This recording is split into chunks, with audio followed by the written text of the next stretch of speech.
Hello, everyone, and welcome to Wowhead Weekly number 203. I had to hesitate there for just a moment, but I got it.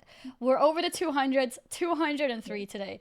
Today, we'll be discussing season 3, which just went live, and any other things that might be interesting or important to keep in mind for that. I am Annie, or Annie Fuchsia. I'm a full-time streamer on Twitch and play a lot of World of Warcraft. My co-host is, as usual, the lovely Perculia.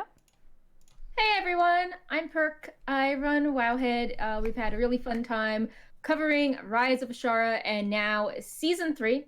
And we'll be talking about all the new stuff in Season 3 and all the Wowhead guides to go along with them on this show. Also joined with me is Brightpaw, who is sleeping right here, but I'm sure he'll make an appearance later on in the show as usual. I just had Luna make an appearance too.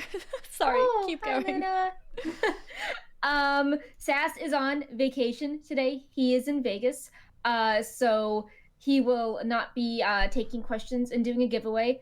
But we do have a giveaway on our Season 3 survival guide for one of the new mounts that you can enter in. And if you drop your questions in chat, we'll try to answer them as the show goes on. Yes. So, sounds like a good plan. I actually accidentally played... Okay, Luna is swapping scenes. There we go.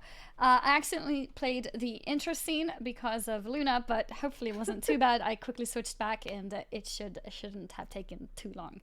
Now she's laying down, so everything is safe, and hopefully she didn't mute me. Did she mute me? No, I can hear you. Okay. It looks good on stream too. All right, we're good. We're doing fine. We just have the cats take over the show. Yeah. She's now laying in front of me and purring. I put the pillow here in case she wanted to sit here, but she decided that the mouse pad is more comfortable. Before we get started with the actual contents of what has been going on the past week, we have 2 subscribers to thank for their resubs. So we have JD Saphir with the 39 months in a row. Thank you so much, JD. Oh, am I still... Okay, one sec. I need to move her. I can't see if she changed anything. My whole screen just disappeared. Okay, no. Okay, we're fine. Okay, Luna. Okay, don't lay on my keyboard. Here. Okay, you can lay on me, but not my keyboard. Thank you so much for the 39 months, JD Saphir. That's an insane amount of time to be supporting Wowhead. Wow. That's over 3 years. And then we also had an 18-month resub from Aegis. Aww. Thank you very much, Aegis. And also thank you for, keeping track of the different topics during these shows, making it easier for people on YouTube to find the topics that interests them. It's always very nice to have that. Yeah, okay. She seems a bit calmer now. She's just licking my hand. So, Season 3.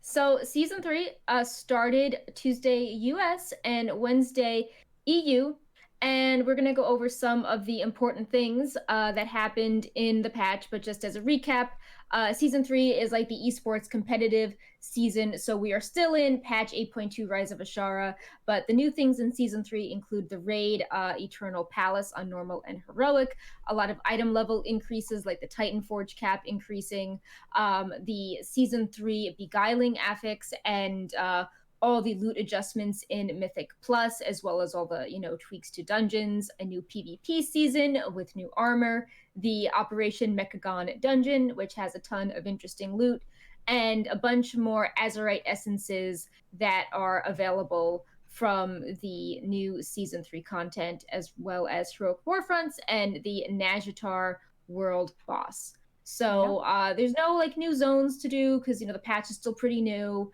If you took a break from WoW, you might be like, hey, wasn't there a big break between 8.1 and Season 2? And you're right, that was 6 weeks. But for whatever reason, Blizzard decided that the gap between 8.2 and Season 3 should only be 2 weeks. So that's why it's more compact. Mm-hmm. I feel like the 2 week... Yeah? Do you like it? Because I was going to ask, do you think that's good? Is it too close or is it just right? I like it. I love it. I feel like the only thing that feels a little bit off, I feel like the dungeon should have been available last week. Yeah, I feel like maybe it could have been 2 weeks and then the dungeon another week by itself and then have the other stuff maybe the week after. I know that July 4th was a big American holiday, and a lot of people can't play on the holiday because, they have kids and there's a Mm-hmm. lot of travel going on. So Mm-hmm. maybe having like one more week in Najatar and Mechagon would have been good. And then you have the dungeon maybe this week and then the raid after. But yeah, I think it's better than having 6 weeks. I think maybe 3 weeks with the dungeon, 2 weeks in would have been a good compromise. But yeah, Fair enough. I think they're on the right Mm-hmm. track for Yeah, sure. I do think the dungeon should have been separate from the raid, mainly because so for us, we had the EU reset on the Wednesday, and during Wednesday, during the day, I had errands that I had to run outside. And once I got home and was able to sit down and stream and actually play, I felt pressured with time because it was already Oh yeah. 7 p.m. or 8 p.m. So I actually skipped the dungeon to jump straight into the raid, which doesn't feel that great because there's certain things in the dungeon that I might have liked to use. For example, unlocking the essence or just experiencing it in general before the raid would have felt better. But I did it the other Yeah. way around. I did the raid first and I did the dungeon And can later. you imagine, like, you are a full-time streamer. Can you imagine somebody that, Who works you know, yeah, who outside, doesn't, I well, mean. yeah, who doesn't have like as much time to to play, mm-hmm, whose work is not playing WoW, like they mm-hmm. would feel really pressed on time Yes. to decide what to do. Yes, and especially because the dungeon has its own challenges and it's great. It's a long dungeon, and of This course, hard mode, hard yeah. mode. I wanted to do hard mode straight away, so of course I'm like, yeah, we're doing hard mode. I'm not even gonna bother normal mode. We're gonna do hard mode. Let's do this, guys. And we started at like I don't know what the time was, like 2 a.m. or something. By the time we managed to clear normal Ashara, it took some time, and we sat there until what was it, like 6 a.m. or something. It takes a Yeah, long time and the because raid there's a lot is of no things to joke do. too. I mean, heroic Yes, Ashara only died Wednesday night, and usually heroic is the same day as yes. things opening on US. Is it also true that Ashara may have been nerfed? Uh, yeah, we've seen some hot fixes, Mm-hmm. like diffs in the hot fix that some parts were changed. It was really funny because when we were doing the rush for the cinematic, she kept bugging out on us, and we were wiping initially, but we're like, okay, what's going on? Like, maybe is this the last phase? We don't know because no one tested the last phase, Mm-hmm. and then Blizzard fixed it, so then everyone else was wiping for hours on her. And Yeah. then I think Blizzard adjusted it because yeah, it just was never tested, so they were probably moving knobs as they were going along to Mm-hmm. be like, oh, actually, like these poor people are wiping on this forever. It's probably too difficult. Or now we actually Yeah. have data that this is, not working as intended. Mm-hmm. Um, but yeah, on that note, we can talk about the Eternal Palace a bit and some stuff that you should Mm-hmm. do there if you haven't, if you're not sure what to do. Here are some interesting things about Ashara's Eternal Palace. So there are 8 bosses. We have strategy guides to them all by Fat Boss TV. We know the video guides are really popular, but they also write the overviews on Wowhead as well. And we also then have pages with tips for every spec, being like, hey, when the boss casts this ability, remember to use your like defensive here. And these are very detailed guides, and they're getting more updates as we actually see the fights now. Mm-hmm. So that's cool.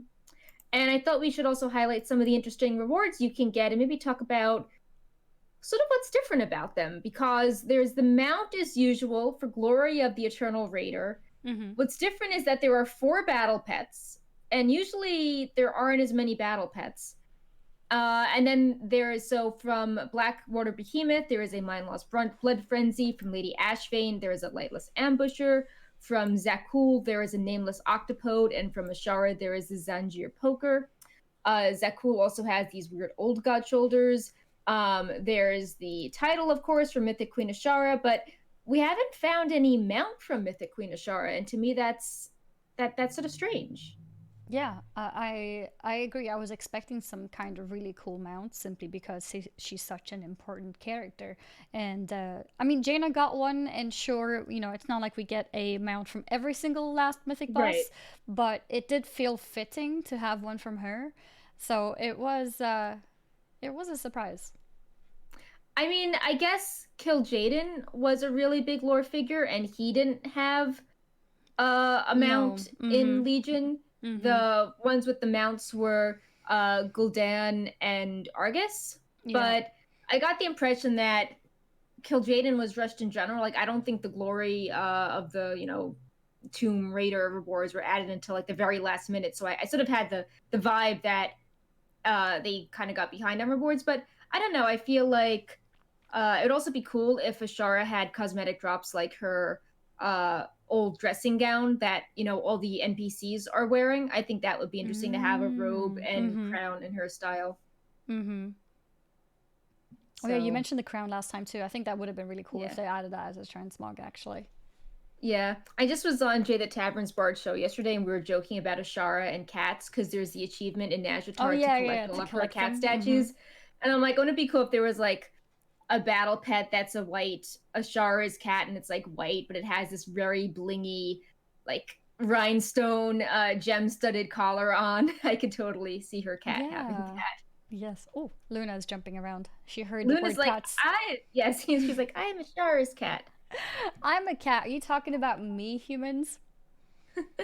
Brightpaw has just totally flopped out and gone to sleep on the desk. Aw. Oh, I just randomly saw Um, his tail. That's so cute. yes. But yeah, so there aren't a ton of rewards from the raid. I guess one other thing to highlight that's a cool reward is there's one of the Mage Water Elemental glyph tints from one of the bosses. But yeah, I guess the main draw is the 4 battle pets, and I know everyone is really into battle pets now because of the legendary pet battles. So maybe those pets are OP, but yeah, not a ton of rewards from the raid for collectors. Mm-hmm. Although for transmog, it's pretty cool. So we're gonna highlight some cool armor and weapons here. Mm-hmm. We've got, for So, example, these might be just a reminder for people since this yeah, isn't new information, but it's always good to know, especially now that the content is available. So we have the cloth sets, for example, right here, um, with all the different difficulties as well, from bottom to top. We yeah, have, let's see, we have leather right here, all the different difficulties too. I feel like the LFR leather actually looks pretty good. I feel like the LFR yeah, looks better than normal. yeah. The coloration sort of reminds me of the Blood Elf heritage armor. Yes, yes. Mm-hmm. So it's sort of like I don't know, elven culture but twisted. So I like Mm-hmm. that. Mm-hmm. Yeah, same. We have the male sets too. Yeah, they're always It's I don't like, know. yeah, not sure about Yeah, comment here. yeah. But they do definitely look like they are inspired by the sea. So there is that. Yeah, it needs like, I don't know, more seashells or seaweed or something. Because from far away, it just kind of looks like scales. Yes, Like yes. the mythic should have been the normal, and then the mythic should have had, I don't know, something more on it. Yeah, it's a good point. The mythic one becomes the okay one from them, since it's got Right. the sort of funny or bright colored fins on the shoulders, which can look Yeah. pretty cool. But the other Yeah. ones, I'm not sure. Honestly, they look quite boring. Yeah. Plate looks better, I think. Yeah, Uh, plate looks I think that the decent. helm looks pretty cool Mm-hmm. with the glowy eyes. And yeah, Indeed. do you have any weapons in the slideshow or just the armor? I think I only went for the armor. Oh, it's okay. But yeah, definitely check out the linked post for the weapons too, Mm-hmm. because a lot of them, I think the weapons look better than the armor as far as details, especially because at lower difficulties, you just get a different color. It's not like details are removed from it. Mm-hmm. And some of the gold and purple tints are really good, I think, for the Void Elf Heritage armor. They fit very well. Um, Oh, and I might then want that. you can the ones Ashara, you can actually loot her staff that she has. So that is I feel like a lot of people will want that as well. So Mm-hmm. a lot of cool Naga themed weapons with some void tints in there. That's cool. Yeah. We also Uh have, in terms of the difficulties, we did see the transmog for both mhm, LFR and Mythic, but they are not available right now. mhm. The Mythic difficulty will be unlocked next week, and the LFR will, as usual, be launched or released in different steps or phases. The first wing will be out next week together with Mythic. Yep. And I think we've got the other wings in the schedule. Are they Do just we? all a week apart from each other, or is it It's the longer? 2 weeks apart 2 weeks. Okay. as usual. Yeah. Okay. Gotcha. Um, Also, as a reminder, if you're like, how do I get to the Eternal Palace? Uh, you can get there by doing the Nashitar storyline through the Sunken Ambitions or Unfathomable Achievements. And you need to do that to get to the Whirlpool. But if you don't have that done, you can still be summoned to the area. So can I enter the raid without doing any quests? Correct, you can. Okay. But in order to get to the raid entrance by yourself, you need to have done the quest. Otherwise, you need to summon. Gotcha. Okay. Good to know. Good to Yep. know. And there's like a really cool like little cutscene morph thing that happens when you get sucked in. But yeah. One other thing we wanted to discuss with the raid is, of course, the cinematic that happened. And this was sort of a funny story because we can't data mine the cinematic in advance. Whenever there's a new raid, we send one of our content members, Squishy, in to clear the raid as fast as possible. And then once he's killed the final boss, we can unlock the ability to data mine and publish the cinematic. So he was clearing it, and he was actually pulling ahead of a lot of other people we knew. So I made a tweet talking about the stream, and then a few friends were watching it, and people were sharing it, and then it kept gaining momentum. So I put it on the front page, and we had 5,000 people watching by the wow. time we got to the cinematic. So it was like this very like That's awesome. communal experience of and like they're not like big streamers, they were clearing it, and everyone's like, Yeah. oh my god, like they're ahead, we should watch them. And yeah, then the boss was bugging on them, and they kept wiping, but Blizzard wasn't fixing it, so eventually they just killed the boss. And like, Oh, with the yeah, bugs? it was. Yeah, we wow. didn't know, like it was all the shadow, and she was covered in shadow, and Jane is yelling about holding her in place. So it's like, okay, well, maybe this is how it's meant to be. They were purposely wiping, and it wasn't getting fixed. So, but we saw the cinematic, and I think we should watch it because it's actually really short. Yes. And we can discuss why it's short and how it's like deceptively simple, but there's still a lot you can get from it. So yeah, play it straight away. Let's go. Should we put a spoiler? I mean, is it spoiler still, or no? I wouldn't consider it spoiler. Okay, yeah. I mean, it's on Blizzard's. It's in the game. Like, yeah, it's on Blizzard's YouTube. Like they uploaded this super quickly, so I don't think it's a spoiler. No, I don't think so either.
There it is.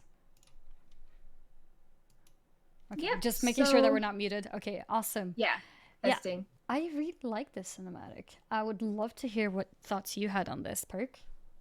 Right. So, it was. I think that if you go into the cinematic, without expectations, you will enjoy it a lot more. If you go into it thinking that you're gonna get like you're gonna expect a 6-minute long cinematic and it's going to set up the next patch, it's going to show you what's coming next. It's going to show you something new. You're going to be disappointed. But Mm-hmm. if you look at it as like, okay, we defeated Ashara, we're going to see a cool cinematic, then I think that you can enjoy it for what it is. Mm-hmm. And Blizzard's trying to do something different here. They're not trying to have Illidan rip a hole in the sky and pull Argus to us. Like they're not trying to set up a new plot point. They're trying to keep us in suspense and bring back a lot of the imagery from Warbringers and the old gods whispers to make things even more ominous. So even though the cinematic was short, I really liked all the throwbacks to the other cinematics, like a lot of the camera shots of Ashara, parallel things in Warbringers, as well as Welcome to Nazjatar. Like when we first see Ashara, she's like toying with smoke and she's in charge. Mm-hmm. But now, this time, she's collapsed and then the smoke is billowing out to capture her. So it's Mm-hmm. like the roles are reversed. And there's like very similar cinematics, like close-ups of her face or her hands or her eyes that are similar to past ones as well. So there's a lot packed in there. Mm-hmm. Uh, Another thing I thought was, but I guess the most interesting thing was, uh, everyone is now talking about like, will Ashara be the one that has the third death, or did she already have one? Because Ashara has been transformed or made unconscious and then reborn several times already. And as we saw here, Ashara we thought was defeated and died, but was revived by Nazoth, and she looks really unhappy. Yeah, Like she does. at the start of the cinematic, she looks like tired, but that her job is done. She like the Titan construct did its thing. She's collapsed, but she did her role. But then when she's revived by Nazoth, she looks terrified, and there's that really weird metallic noise, like she's almost maybe sucked in somewhere. So I was thinking maybe Nazoth ended up with the Blade of the Black Empire again, and Xalatath was freed for Ashara to go into it. Mm. And Ashara has been transformed several times. First, she was a night elf, and then she, drowned, and then she was in this limbo, and then Nazoth, turned her into a Naga, and now she is no longer Queen of the Naga, but she died, and now she's resurrected again, and she's carried away somewhere else. So maybe I think it's really fitting because Ashara keeps having deals with people and then they end up getting screwed over. Yep. So it's like, well, now Ashara is the one who is powerless, who maybe will be kept alive and will be the quote queen of the Black Empire, but she'll be trapped in this blade. Mm-hmm. So I'm curious to see where she will go. And I think this means that her story is definitely not over, which is cool because she's such a fun character and Mm-hmm. she's so unpredictable. Like I still don't know if she's working with Nazoth or against him because she looked really unhappy. And who knows, maybe Nazoth wanted us to test us in Crucible of Storms to see if we were strong enough to defeat her all along. Like, Yeah. It's like, okay, like they were both using us. Ashara wanted us to go into the Eternal Palace to weaken the chains so she would be queen of the Black Empire. Mm-hmm. And Nazoth wanted to be free too, but he wanted us to damage Ashara enough so when he was freed, he could subdue her and capture her so they wouldn't be on equal footing anymore. Because, like, Yep. why does Nazoth need Ashara anymore if he's free? Yeah, that's a good question. So I don't know. I sort of feel like she's gonna try to rebel against him in some way, or at the very least, be an interesting talking dagger in the future. Another thing that I wanted to highlight is, obviously the last line. It was very obvious how, all eyes shall be opened, and as they say the line, the very glaring red eyes dim. So it's like, okay, like what does that mean? I mean, obviously means that Nazoth keeps talking about us being like the opener, like the bringer of truth, and I mean, I think it does symbolize that sort of this period of order and like logic and stability is coming to a close, and maybe the eyes are closing on one way of life, but now N'Zoth is opening our eyes to his kingdom and his reign of like hysteria and lunacy and all those fun terms he keeps mentioning in every boss fight. So like our eyes are open to this really strange dream world now. So I think that is what is going on there. And I think it's really creepy that Jaina and Lorthamar don't see him. Like we have, at the very least, we only see this like eye in one for like 1 second. And it's just so creepy how he's free. There's only one line of dialogue, Yeah. and then he just leaves us. And it's like, What now? oh, yeah, it's like he's decided not to do anything. Yeah. He's just there. Yeah. Like he's biding his time to wait for something else to happen to strike, so we're even further weakened, and that's just terrifying to me.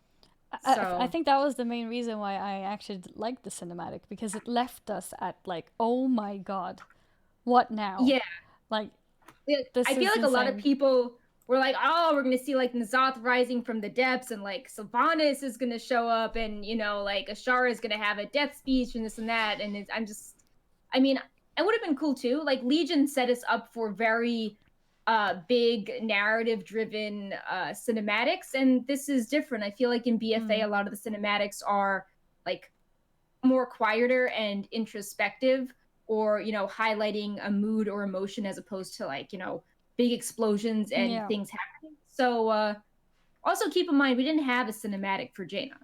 So yeah, that's actually a good point too. Yeah, I mean, I guess we had ones earlier in Desire Lore, but we didn't have one for Jaina as the final boss. Yeah. Another point is, so I mean, I wasn't there, but apparently at this press event in April, Ian was saying that once we saw the end of the fight, it would be very obvious who the final boss of BFA was. Really? So if we go down the obvious route, it's like, oh, is N'Zoth here? Will he be the final boss? But if you look at it from a meta level, Jaina was the focus of 8.1 with her storytelling, and she was the final boss and survived. Ashara had a similar character study in 8.2. Final boss has survived in some form. So it's like, oh, who's the other Warbringer left? Like, will we get that treatment for Sylvanas in 8.3, which would make her the final boss? But I don't know. Maybe she could be the subject of like. Yeah, she could be the subject of something like 8.25, and then maybe all the Warbringers are sort of fighting N'Zoth in 8.3. Like, they might not be fighting him for the right reasons, but you could have like Jaina leading some coalition with Thrall and the people who support her. You could have Sylvanas, who I don't know, survived previously and is off in the Shadowlands with her like war against Death Crusade, and then you have Ashara fighting N'Zoth because she just hates him and wants his power. So you could have some really chaotic fight where everyone is fighting each other because they just, and you're sort of torn between all of these people with their ulterior motives. Interesting. And then what if that would also lead to a raid where the Horde and the Alliance can actually fight together? Exactly. Yeah, I could see that. Like, you have to work together and not take any of these extreme positions that the leaders are fighting over. That could be really interesting. And if it happens to be that Sylvanas is the last person to have the final victory over N'Zoth, then that could also be a maybe kind of redemption for her, possibly, maybe. Because I'm still not sure what's gonna happen with Sylvanas. There's too many things that makes it very similar to what happened with Garrosh, and it's I want to see something different. I don't want to see a leader who just has both factions fight them and then they're just gone. I want something different to happen. My guess is that everyone is using each other, including Sylvanas. So maybe she was using the Blade of the Black Empire to go to Nazjatar, and maybe there's a lot of speculation that N'Zoth is tied to the realm of dreams and the sleeping city, and the Black Empire will rise, meaning that the things that were dead will rise. So maybe Sylvanas is interested in trying to tap into this realm of death and the Shadowlands and wager take her war there to wage war on death. So maybe she's moving beyond the factions to have a very different type of war and doesn't want to be, a pawn that, will have that's going to fall into like eternal hell if she runs out of Valkyr, or maybe she wants to, I don't know, change things or go after Arthas, do something in the Shadowlands. So maybe right now we're like, oh, Sylvanas was working with Ashara, like she took the dagger and followed it to Nazjatar, but maybe it's like, well, maybe she wants to use their power and then wants to backstab them. This was a little bit of a side note, but towards the end, I'm just looking at my notes. Towards the end, when the all the red goes away and you see like the ring, the circle of stars, it reminded me of at the end of Legion when the Pantheon goes away and we see that burst of red in the sky, and all the characters are watching it. And we have that red burst surrounded by stars, and it looked very similar, especially because Alex Afrasiabi had an interview quote that was really ominous, saying, in certain skies across Azeroth, you can see a constellation now after the Legion is defeated and there is a red star. Make sure you keep looking at that. If it's ever gone, that's a problem. So I just had like a little throwback feeling there, being like, oh, N'Zoth has taken his red glow when he's gone away. Like, we don't know what he's planning, but this is bad. Yeah. And it's also interesting how, we defeated her, but it doesn't feel good. I mean, we played into her trap of freeing N'Zoth. And Ashara is not happy either, because she was brought back to life by N'Zoth, who is capturing her in some form. So only N'Zoth is happy. Yeah, nobody won. No, neither of us actually won. Yeah. So we keep doing really stupid things in BFA. Yeah. Like, everything we do just makes things worse. Yep. So maybe that's the lesson learned of BFA. It's like, maybe we should just stop thinking we're amazing, fighters and going in to fix things, because that does not work at all. But yeah, I have a much larger article on this if you want to read about it, with pictures and all that good stuff. I'll link it in the chat as well. Some past articles. There we go. There's a few more things in the article that we didn't discuss on stream, but that's why there's the full article to read. But yeah, we can also talk a bit about what is next for the factions. This was a little interesting dialogue option that came up after Ashara was defeated for the Horde. So yeah, on the whole topic of the Horde and Alliance lines possibly diminishing, or at least changing in one way or another, we have this conversation between Lorthamar and Jaina. I'll put it on the screen as well.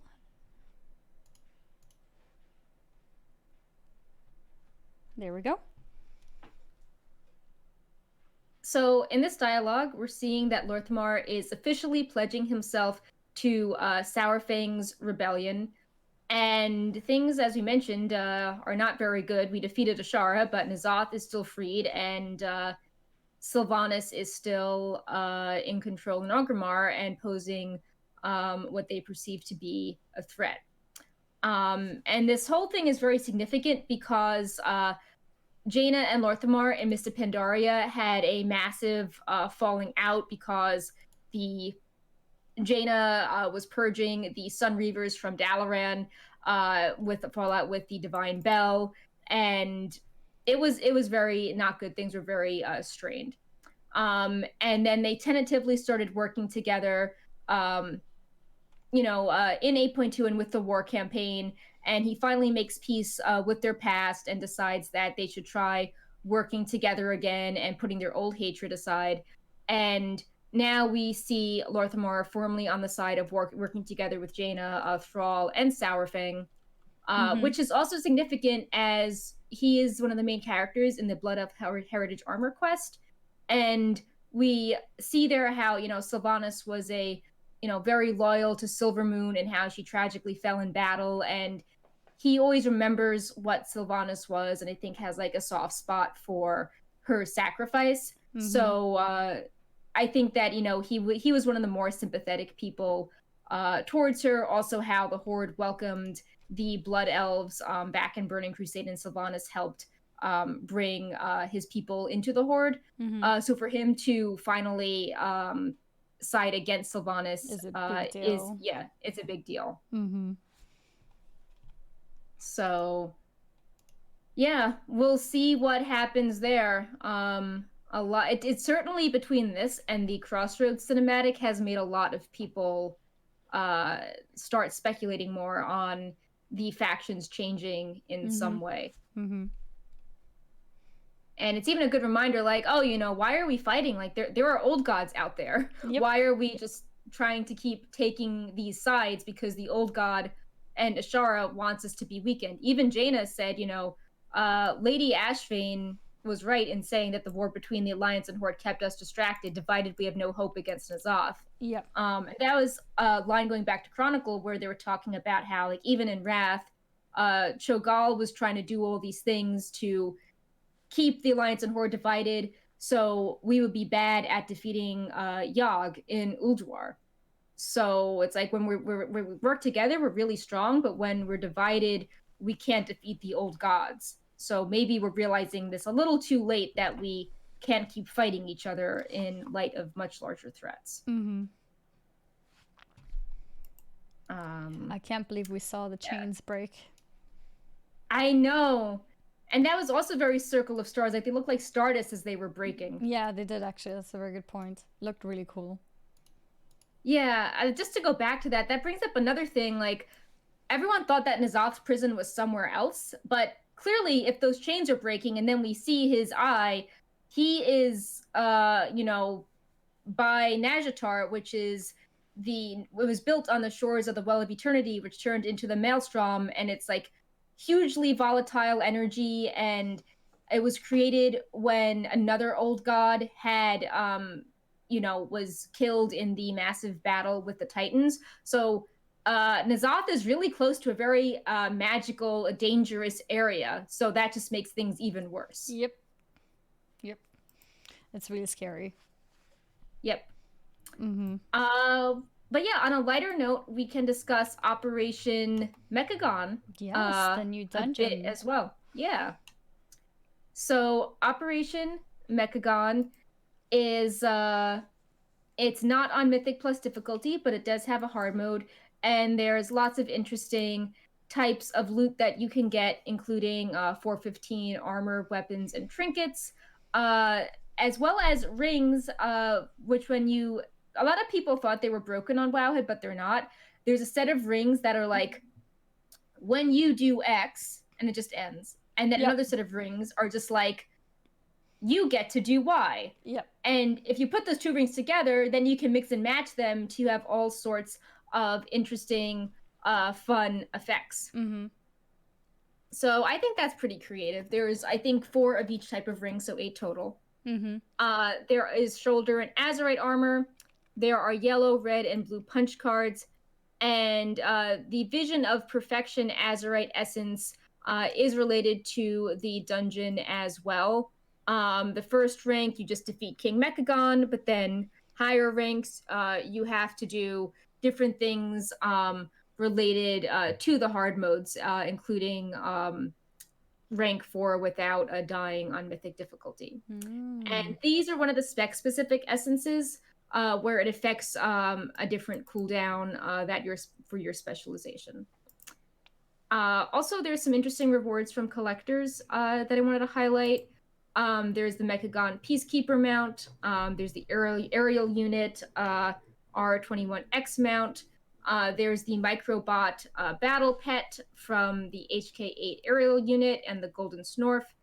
And I think the most fun mount is from Cujo. You have to take a schematic that for blacksmiths and a schematic for engineers, make different parts and fuse them together into the Ziwilag ATV. Also, if you do this on hard mode, you are guaranteed to get the aerial unit mount to drop from one member of the party. You will get a high level 430 Azurite helm, and you can get the special achievement keep DPSing and nobody explodes. And if you do that without dying, then you get rank 4 Vision of Perfection, which is the cool cosmetic effect. And that's a reference to the game, right? Keep talking and nobody explodes. Yeah, I think so. Mm-hmm. That was They have pretty lots cool. of references. Yeah. Mm-hmm. I was lucky. So, I got the 430 Azurite helm oh, nice. as the person who won that, but I did not win the mount though. So there's that. Yeah. More reason to go back again. And just to discuss hard mode a little bit more, we have been working really hard getting our guides updated for hard mode. And we obviously can't explain how to do every boss on this show, but we just wanted to talk a little bit about it. We have a guide on how to activate everything. So, for example, you have to do the first 3 bosses a different way while the 4th boss is hovering over them, and it makes things difficult because it keeps summoning more robots Yep. on top of things, the walkie-talkies. Oh yeah. And yeah, then just the bosses keep having more abilities and more difficult ones to do. And when you get to King Mechagon, there's a pillar with a red button on it to activate hard mode. Which I think reminds me of Mimiron. I think that's cool. Mm-hmm. I can never click that. I was taught to not Yeah. click red buttons. It's never a good thing. There's also a hard mode on the reclamation rig which is required for the Mechagon mecha achievement. And that popped up because we didn't have it available before because one person needed to complete Toys of Destruction daily quest at least 4 times, and that wasn't possible before. Okay. So that's another interesting little hard mode thing that available in Mechagon this week too. Gotcha. Definitely check out our strategy guide on Mechagon though. We go over all the trash. I know sometimes with dungeon guides, they're really easy because it's on normal mode, so you don't really need them. But we thought it was important to have a guide for Mechagon going over all these weird, intricate things. Oh yeah, it's a really long dungeon. Mega dungeon for a reason. It's I could see how it easily will turn into 2 Mythic Pluses in the future, just split apart, just like the Karazhan one was. Yeah. And yeah, fun. I remember with Karazhan, people were super hype when the hard mode was discovered, and you could get the Nightbane mount, and it's a similar reaction we've seen to this Operation Mechagon hard mode too. Mm-hmm. Indeed. We can talk a little bit about the PvP season as well and show some of the armor and weapons. The PvP season has started as well. And similar to past seasons, you unlock the elite appearance based on hitting certain ranking levels in the PvP system. So like combatant is wrist and waist, but rival means head, shoulder, and chest. We will be showing, I think we'll be showing just the I'm not exactly sure what's in the slideshow. Yeah, we have I'm showing the gladiator guide. Yeah, I'm showing the gladiator set for all the different armor types. And but yeah, there's weapon models as well. I also have the let's see, I have the cloaks. For what reputation is the cloaks locked behind it? Is it 1.8? The cloak is duelist 2100. Okay.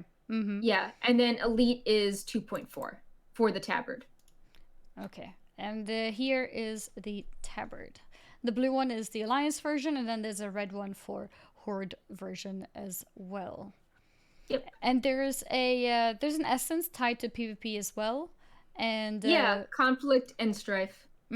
Some people were concerned that it would be too hard for people to get it, but the only difficult essence to get is the rank 4 one, which I believe requires 2.4k rating. The other ones doesn't really have any PvP rating itself. It just means that you have to farm some I think is it only arenas or maybe mixture of PvP content? It's you need 1,000 rating and rated PvP, and then your weekly PvP war chest. There you So go. that Okay. doesn't seem too bad. Mm-hmm. Yeah. So 1,000 rating. If you put in the time, I believe in all of you guys to be able to get that. So it shouldn't be too impossible, which is nice. So only the legendary one, the rank 4 one, which is cosmetic only, by the way. It's not an improvement to your gameplay unless you Mm-hmm. looking different makes you play different. That's the only one that has a requirement, which is pretty high, and that was 2.4 or elite rating. Yeah. Um, Also, I don't think we have this in the slideshow, but the aspirant sets, they look like the Nazjatar armor sets, just with a different tint. Mm-hmm. So yeah, I really like them with all the barnacles on them. I think they have more of an underwater vibe than some of the Gladiator and Eternal Palace sets. Um, but yeah, they especially the cloth sets, and they're blue for Alliance, red for the Horde. I also Mm-hmm. think just looking at these sets that the the male sets on the colors look better on elite than the mythic variants. Like I'm just looking at the Oh. fins and the Mm-hmm. neon blue and the neon red of the elite fins. Like they I mean it's not my favorite set, but it looks better than I think the tints used for the Eternal Palace raid. I think it makes the details pop more with the bright red. Interesting. Mm-hmm. Um And yeah, as far as other rewards, there is the basilisk mounts you can get for filling up your, vicious saddle bar. So that's another thing you can aim for. And we also have some more PvP guides coming. We have a new Outlaw Rogue PvP guide, and all the writers have been updating their guides to have things like essences and new stuff. Mm-hmm. Um, Also, quick mention about profession stuff with the patch. Uh, we were going to post an article on this, but we had so much other news we didn't do it yet. The Abyssal Focus is a quest series that you can upgrade now that the raid is out. In the past patches, you had to get special materials from raid bosses to craft the armor, but in Rise of Ashara, that works differently. You just have to do raid quests to um, To unlock the unlock. ability to Yep. craft better gear. Mm-hmm. And That makes more also, sense. yeah, it's always super weird how you have all these weird reagents lying around that are totally made obsolete. Yeah, like I have tons And of then Breath it's of too Dawn much Zombie bloat. still. Mm-hmm. Yeah, there's too much bloat. Mm-hmm. Yeah, this is much better. Um, You unlock yeah, it once and then you're done. yeah. Also, several of the rank 3 alchemy recipes drop from Operation Mechagon. Mm-hmm. So that's also important to look for, as well as those blacksmithing and engineering patterns we mentioned to create the Zilliwag Gallywix spelled backwards mount. Gallic spelled backwards indeed. I don't know how to pronounce. I'm just like, yeah, the Gallywix mount because it Yeah. looks like him. Yeah. And yeah, for a final like new thing in season 3, we wanted to just highlight some of the new loot that was coming. There are 8 new essences available. There's 3 from Mythic Plus, 3 from the raid, 1 from Operation Mechagon, and then Conflict and Strife, as we just mentioned, from PvP. Yep. I feel like a lot of people did not realize that the essences were split up like that. I feel like a lot of people just assumed they were coming in Rise of Ashara. And it's interesting. I don't think Warcraft devs ever made a blue post explaining what was changing or coming in the season like they did for season 2, but I think that would have been helpful as well. Yeah, it can be quite overwhelming. All the different sources and also all the different ways to upgrade them and uh, the different variations of them. There's quite a lot of new knowledge to take in. Yeah. Another important thing is that the Titan Forge cap is now up to 455. Mm-hmm. So yep, So have be fun lucky. with more. Yep. While Nazjatar has been open for 2 weeks so far, the world boss just started spawning now. So that is another source of gear Mm-hmm. to get. We're Mm-hmm. also tracking this on Wowhead's front page today in WoW. So you can see which one is up, and Soulbinder is up currently. Oh. Uh, Mm-hmm. with the new Mythic Plus season means, there are Titan Residuum changes, things are more expensive to buy, but you get better gear, things from the weekly chest. We have a ton of articles on these because things keep changing. Like the very first week, the rewards are lower than later weeks for Mythic Plus. So, definitely check out the articles to see what exactly you can expect from Mythic Plus for this week.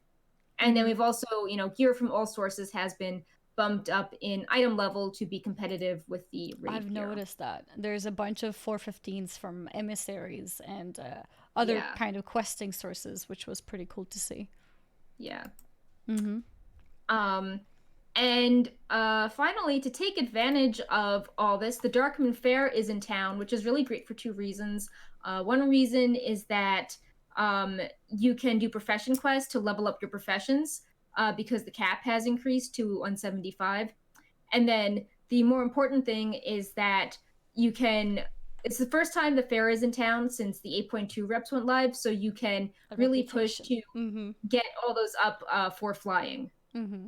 Especially also if you're interested in reputation on alts. I actually have a question, Perk. So I Yeah. noticed that there is a toy that is BOP and for engineers that you buy from, I believe it was Rust Bolt reputation. I might be wrong though. I need to double check that. Um, is it The banner? possible? Was it a banner?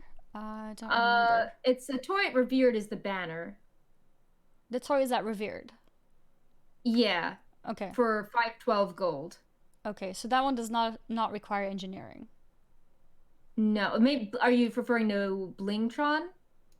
Mm, The schematic? I need to double check what it was. Okay. I was it was mentioned to me. I should have looked it up before I mentioned it. I haven't looked it up yet, but I was told that there's an engineering one which requires reputation, and if I don't have engineering on my main character, how do I get that toy?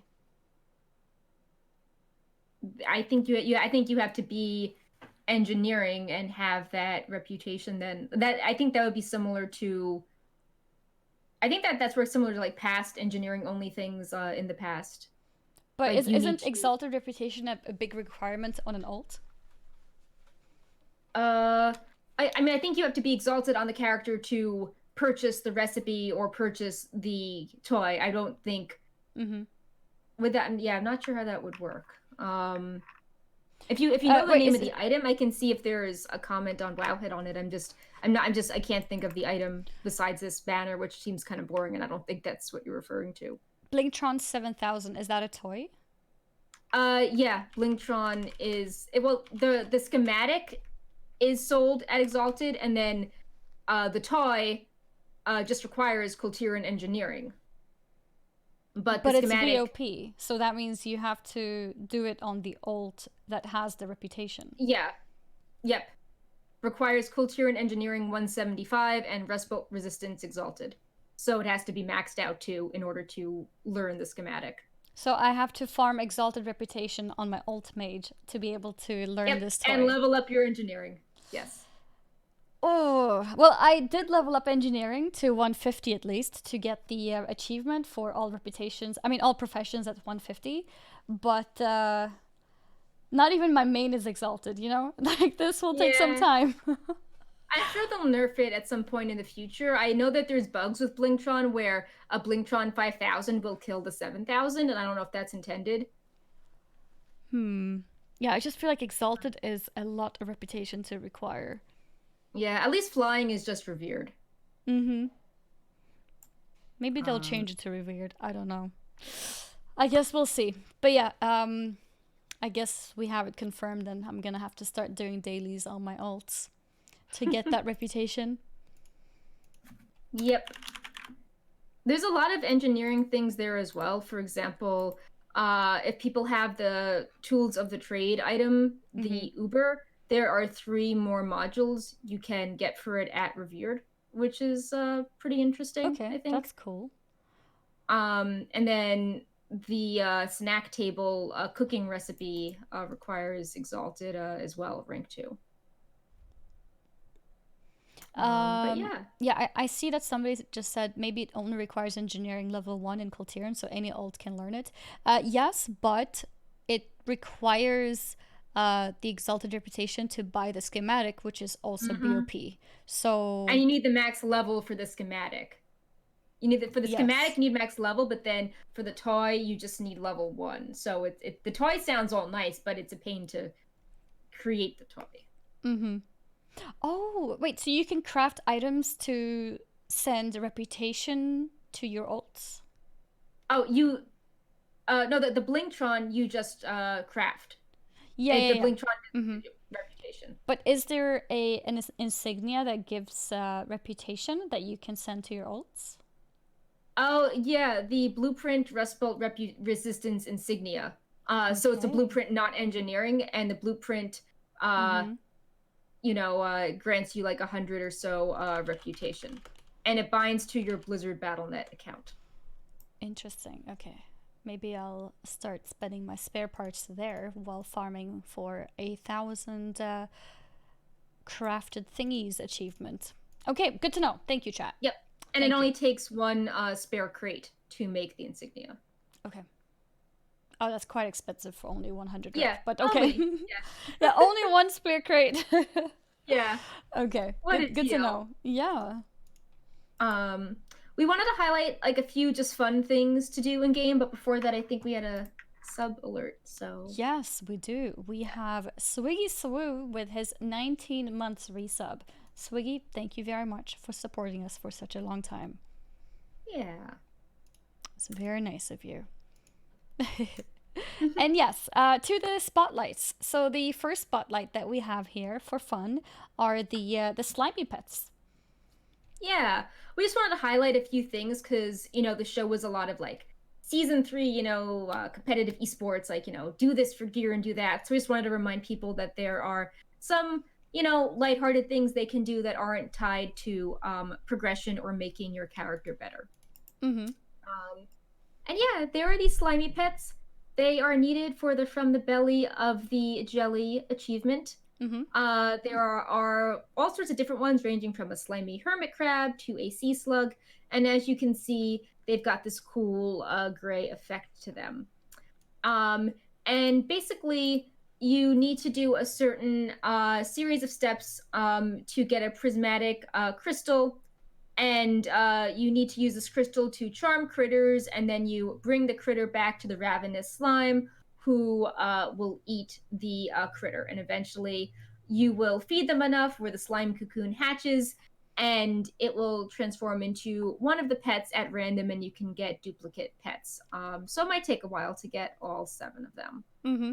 I was actually very lucky. So there's 4 total of those ravenous slimes across the map in Mm-hmm. Nazjatar, and I was Yeah. feeding all 4 to try and get them at the same time to be efficient with time, and I got 4 different ones. 4 different Oh, slimy very pets. good. So I was very lucky. I don't think I'll be that lucky again, but I guess we'll see. Who knows? The prismatic shards are pretty common. You normally find them at the bottom of waterfalls, and Yeah. I've just made a habit to always, whenever I'm passing a waterfall, to just go down there and check if there is a prismatic shard to pick up, especially now with flying as well. If you have unlocked it, it becomes not that big of a pain to find them. And We yeah. also There's a Wowhead comment. User Protozoid left a bunch of waypoints, so Mm-hmm. you can, just like spam those and see if, Mm-hmm. see if one is nearby. Indeed. I also think it's Um, a weekly quest because I finished mine after, what is it, 4 or 5 days or so. And after that, yeah. I couldn't see the ravenous slime anymore. I haven't checked today if it spawned now after the reset. But I have a feeling that if you finish one set of slime, if you get the pet, you then have to wait until weekly reset maybe to get a new ravenous slime. I'm not sure though. Yeah. Or it was bugged for me. I'm not sure. I'll take a look to see how that works. Also, if you're just interested in the achievement itself, you can go to the auction house and just buy the pet. Any of them, any of the slimy pets will proc the achievement. And similarly, you can also use it to help friends get the achievement by just trading the pet to them. They learn it quick and then they can cage it and give it back to you in case that's of interest.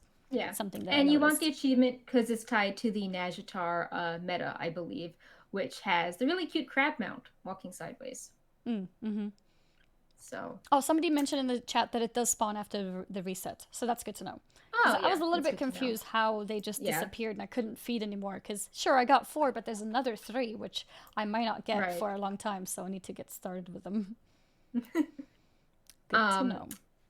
Another thing we wanted to highlight was that Kuofan can fly in Rise of Ashara, and you need to have completed the quest Down but Not Out, which is the finale of the story for the achievement. So you have to have the Kuofan harness mount. Once you earn Battle for Azeroth, Pathfinder, and Flying, you can then go back to Zuldazar to get a new quest called Just Trust Me on this. And then you can do the quest, see a cute little cutscene, and then Kuofan will gain the confidence to fly, which it's like a little thing, but I think that's kind of Yeah, that's I think it's it's really sort of cool. sweet. This is a horde only thing, correct? Uh, it is, but the upgrade is account wide, but you need to do the quest on a horde character. Is the mount also count wide? Yeah. Okay, because I have completely missed this. I never Oh. actually unlocked it. So that's good to know. Time to play my horde characters more. Yeah, it's the mount is a horde only quest, but is cross faction usable. Cool. So, Yeah, yeah, there it we is. learned something new. Yeah, Mm-hmm. you can get a mount with your do it horde side and use it on Alliance. Yeah. Any switching to horde? Yeah, I'm not sure about switching, but I'll be using my horde characters in order to get more Yeah. mounts, for sure. Another comment in the chat about the previous ravenous slimes is that you can feed them with your alts as well, and that is also Yeah. 100% true. I have not done that, especially because I was doing it before I had flying, so that would not be very fun running around with my alts out there. But now that I have flying, that's a very good idea. I should probably do that to have more chance of Yeah. getting the last 3 that I need. Yeah. But yeah, that's about it for our show notes. It is. Our news recently has been just a lot of like, do stuff today in Najatar and Mechagon, or we Mm-hmm. published more guides on this topic. Mm-hmm. So, definitely stay tuned. We appreciate all the support for that. Mm-hmm. We're gonna have some more classic features up really soon, like a gear planner. So that should be fun to share with people. Like you can have your gear set up and it'll be like, oh, you have this much agi and this much, armor pen and all these weird stats. So that's almost done. More classic guides are coming. We just highlighted a shaman healing guide today. And as far as 8.2, we are adding a bunch of Blood Mallet simulation charts to the essence pages, and our talent calc and raid tips are having the top info from Warcraft logs automatically show up, so you can see that the people that are doing the most DPS, like what talent setup are they exactly using. So all of that is coming along pretty nicely, and yeah, it's really fun to help others in the community, and then they create like a little something for their data to be displayed on Wowhead in an interesting way. So everyone benefits from that and feels really nice. Luna just sat behind me, and I just reached out with my arm, and then she reached out with her paw to touch my hand. Oh, So cute. I wasn't expecting her to do that because she normally just looks at my hand like, okay, what's this now? Like, what yeah, are she you could have doing? bitten your hand, but she didn't. No, she actually never bites my hand or my fingers. When she gets into her sort of biting phase, I think she's trying to just play with me. She tends to grab onto my arms. So her biting is usually like around the forearm area or around my like the bottom area of my legs. But my fingers, like I could put my finger inside her mouth even, and she wouldn't bite it. Oh. Like Oh. she doesn't bite that. Also, the same with my face, because sometimes people on stream are like, "Don't give her your face," because I hide Yeah. my arms. And I'm like, "No, Luna, that's enough." And then I go really close to her with my face, and people panic, thinking that she's gonna bite my face, but she wouldn't do Yeah. that either. I don't know why. I don't know if it's because when she's biting my arms, she doesn't realize that she's biting too much, and she thinks she's playing, and she has a like no bite on face and fingers rule. I don't know, but I mean that's that how that's she not a is. bad rule. Yeah, no, I think it's great. Yeah. It's great. I'm glad she knows to not bite some bars at least. I also just saw a comment in the chat. It's really good having Perk back with a camera. I completely agree. Yep. It is I am really back. Nice. Yep. Also today with Sass not being here, I have tried to keep up with chat if there's been any question or comment or anything. So hopefully that has felt okay too from the chat point of view. And I feel like most things have been answered. I don't know if you noticed anything, Perk, that needs answering. Yeah, I think we're pretty good with so stuff. Yeah, I'm just checking to see if there's anything with work chat. I know we've been getting a lot of questions on how off-spec essence costs work, so we're gonna have a post on that after the show, as well as how the abyssal focus works. So if there's any concerns about that, we'll be addressing them soon as well. Oh yes, I can imagine. Actually, a lot of people are asking me as well, like, am I really going to have to farm this much for an essence on an alt? Yeah. So yeah, that's going to be interesting to see if there's going to be more catch-up sort of mechanics for that, or if it's going to stay as it is right now. We tried something different a few days ago. People kept asking us like, what level keystone should I do before season 3? And we're just like, why don't we just make an article called that? So we're trying to turn a lot of the popular questions we hear into articles. Yeah, that's great. It's like if people just ask the stuff, even if it's important for only a day, just write something up quickly and just answer exactly what people want to hear in the news. So yeah, if you have more questions like that, we will try to put them in our news posts, in the next few weeks. But yeah, I think that's about it. I'm not sure if I will be around next week because I have a work meeting in LA, and even though it's close by, it might overlap with the show. Plus, when you go anywhere in LA, there's like massive traffic to go anywhere, as Andy now knows. Yep. Randomly 3-hour delay because you got stuck in traffic. Yeah. No, I understand completely. So with a meeting at 12, I'm not going to make it home by 1. I'll probably be like having like a work lunch after. So, but hopefully it will lead to good things. Fingers crossed. So there's a chance that there may not be a show next week, but I think that's fine. I mean, like, you guys will be busy raiding anyways, probably. Yeah, and like there's gonna be so many people streaming Mythic, and yeah. That's a very good point, yes. Mythic stuff happening next week will probably keep most of you guys busy anyhow, so that should work out fine. We will miss Perk, but it's okay. Yep. Well, you can do a raid with your viewers. So yes, that means I could plan in another raid with my viewers indeed. So that sounds like a deal. But yeah, thank you guys all for hanging out, and hopefully whatever you were wondering about season 3 was answered today. And if there is anything else, you can of course post your questions. You can on Twitter, both me or Perk. You can also come into my stream chat if you want to ask anything. You can also, if it's a more general Wowhead question, you could ask on Wowhead. You can join the Wowhead Discord. There's a lot of different ways to get your voice heard. So if there is anything, don't be shy and reach out. If you have general feedback, there's even a specific feedback email, correct? feedback@wowhead.com. Yeah, Sass answers that. If you want to talk to Sass, you can email him there. There you go. If you want to talk to Sass, you can email him there. Preferably Wowhead related things, but whatever feels relevant. So that's how to reach us. That is how to reach us. Thank you very much for hanging out and supporting, and we'll see you again, if not in 1 week, in 2 weeks. Yep. Well, see you soon, hopefully. Fingers crossed. Yes. And yeah, thanks for all the support with season 3. Time for a high five before we go off? Yep. All right. 3, 2, 1. Perfect. Yes. Hey. You know what I should get? I just realized I should use my Stream Deck and just have a clapping sound. I like that idea. Yeah, you should do that. Luna just sprinted across the screen. I thought she was gonna tip something, but no, it seems that like everything is still standing. Luna likes the idea too. Yes, she's excited too. She's like, yes, that way I won't be scared because only you can hear it in the headset. Yeah. Yeah, she's pretty wild right now. But yeah, I should probably look into that so we can have that going on instead. So we have a real Yeah, I don't know where Brightpaw is. I don't think he.